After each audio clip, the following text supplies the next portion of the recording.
కేసీఆర్ను CM Revanth కసబ్తో పోల్చడంపై fire అయ్యారు MLC కవిత. CM Revanth వ్యాఖ్యలు తన రక్తం మరిగేలా ఉన్నాయన్నారు.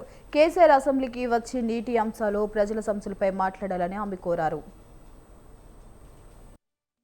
గౌరవ ముఖ్యమంత్రి గారు ఏవైతే విమర్శలు చేసినారో అవి మాత్రం నేను తీవ్రంగా ఖండిస్తా ఉన్నాను.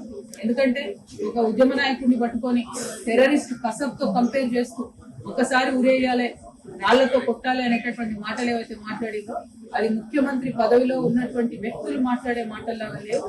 దీన్ని మేము చాలా తీవ్రంగా ఖండిస్తా ఉన్నాం. మండలి చైర్మన్ ను కలిసి చివరిసారిగా సభలో మాట్లాడే అవకాశం ఇవ్వాలని కవిత అన్నారు.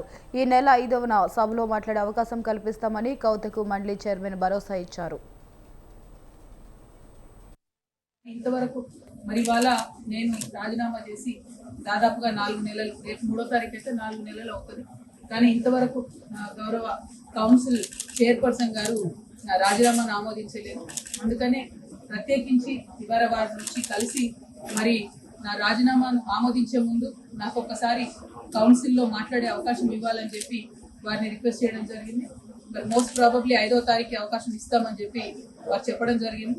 వారు 5వ తారీఖు ఇచ్చే అవకాశాన్ని సద్వినియోగం చేసుకొని మరి నా రాజీనామాకు కారణాలు ఏంటో కూడా సవివరంగా వివరించి on the floor of the house నేను మళ్ళొకసారి నా రాజీనామాను యాక్సెప్ట్ చేయమని అడగబోతా ఉన్నాను.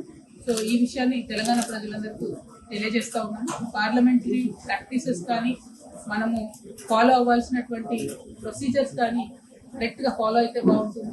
అందుకనే ఆ రోజు అవకాశం తీసుకొని మాట్లాడి నా రాజీనామా కారణాలు కూడా వివరిస్తారని ఈ సందర్భంగా మీ అందరూ